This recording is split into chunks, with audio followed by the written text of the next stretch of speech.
Sarah here. I am back for another Mama Confessionals video. Last time I talked about what my daughter has taught me and what I've gained as a mother, and so if you want to see that video, just click up here. I'll have a little link or down in the description box. So today I'm going to take things in a whole new direction. I'm going to be talking about the truth about episiotomies. And this is the truth from my perspective. I've only experienced it in my body, so if you've had an episiotomy, you might have a different perspective, but I just thought I would share in hopes that it might help someone when they're giving birth to decide if they would want to do an episiotomy, if they have a choice in the matter, or, you know, just to show you what you missed out on, I guess, if you didn't have an episiotomy. So basically, I'll back up and start by saying that I plan on having a natural birth, and you can read all about my birth story up here or down in the description. I'll have a link. But I was very against episiotomies unless necessary, and I just wanted to tear naturally. But when I actually got to the birthing process, it didn't even start out natural. I was induced, and one thing led to another, and I ended up begging to have the baby pulled out because of pushing for 3 hours and getting nowhere. So they ended up telling me, you know, if we pull her out through a vacuum, you will have to have an episiotomy. And if you don't know what an episiotomy is, red flag. If you get grossed out by things, you might want to close out now. But episiotomy is when they tear from the vaginal opening pretty much to your sphincter, your anus. So there's the perineum in between those two, is the skin in between and the muscle. And so they would cut that part so that the opening is bigger so that the baby's head can get out a lot easier and body.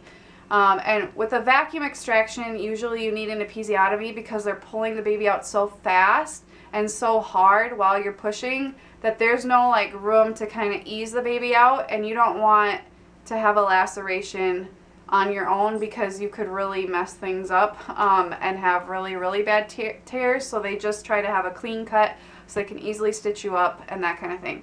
Episiotomies were really common.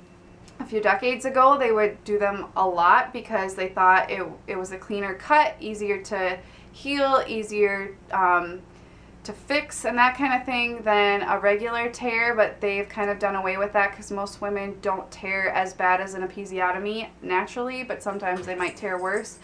But anyway, so I had an episiotomy, and I chose to have one because I chose to do a vacuum extraction. But I also don't know how else the baby would have gotten out had I not done that. I just could not push anymore. So I said, fine, I'll have an episiotomy. And I'm just going to kind of share what has happened since then. So after my episiotomy, I had a tremendous amount of pain. They stitched me up. It took what I thought was 20 minutes after the birth, stitching me up. And it looked pretty brutal down there. There was a lot of swelling. You know, it really hurt to sit, it hurt to stand, it hurt to walk, it hurt to do sitz baths, it hurt to go to the bathroom, everything hurt. And I can't speak from experience on what a natural tear, what that healing would feel like, but I can tell you an episiotomy, it hurts. And sitting hurts because you're sitting right on that area.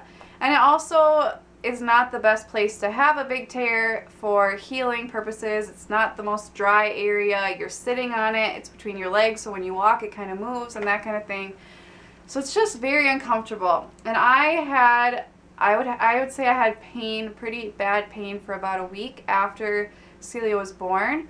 And then I noticed it getting significantly worse for a couple days, to the point where I was up at night crying just because I couldn't sleep because it hurt so bad. And then I decided I would look and see what's going on. So I actually looked down there to kind of see what was going on. And I noticed that where there should have been a straight line with stitches, there was a straight line for part of it and then an opening. So I'm really glad I looked because I ended up calling my doctor, and they had me come in and they saw that some of the sutures, some of the stitches had broken open, and now there was a gap. And what they don't do normally in that situation is stitch you back up. When the body opens up like that, they like you to heal naturally. So I took a few weeks. They would see me every week or two and just check on how everything was healing. And at about 6 weeks, it had healed, but it had healed too much. So I'm already going in all the time. I'm already frustrated about medical costs and healing and blah, blah, blah. So at 6 weeks, when normally women get the go-ahead to, you know, try to make another baby if they want, if you know what I mean, I had to continue to wait because it had healed weird. So there's extra tissue. It had filled up the hole, but then it had overfilled it. And that can lead to, you know, it's not clean. It can rip when you're wiping and stuff like that, and it's just not a pleasant thing. So they had me wait a couple more weeks to see if maybe my body would kind of fix that and heal better so there wasn't so much extra tissue, but sure enough it didn't. So they had me meet a gynecologist surgeon who then looked at it and decided, you know, should we burn the extra tissue off, which is using the same stuff they use to burn warts off, or should we cut it off, or should we cut around it and then restitch it? All of which terrified me, and all of which meant more weeks of healing and no baby making. So what ended up happening is they went in and they used the burning chemical like they would on warts, and they burned the tissue off, and they also cut it in the process. And I am happy to report that that didn't hurt because there were no nerves in that extra tissue. But it was really scary when you know there's a burning chemical in your woman parts, and that, you know, if they put it in the wrong spot, you might feel it. And then when you hear them say, "Scissors, please," it is a little scary. I kind of compare it to the dentist when you're kind of scared maybe the Novocaine won't work and they're going to hit a nerve.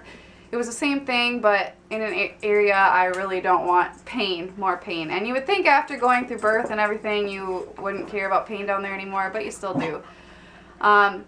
So as of right now, I'm 9 weeks postpartum. They just did that procedure earlier this week, and so I'm still healing and still have to heal for a couple of weeks.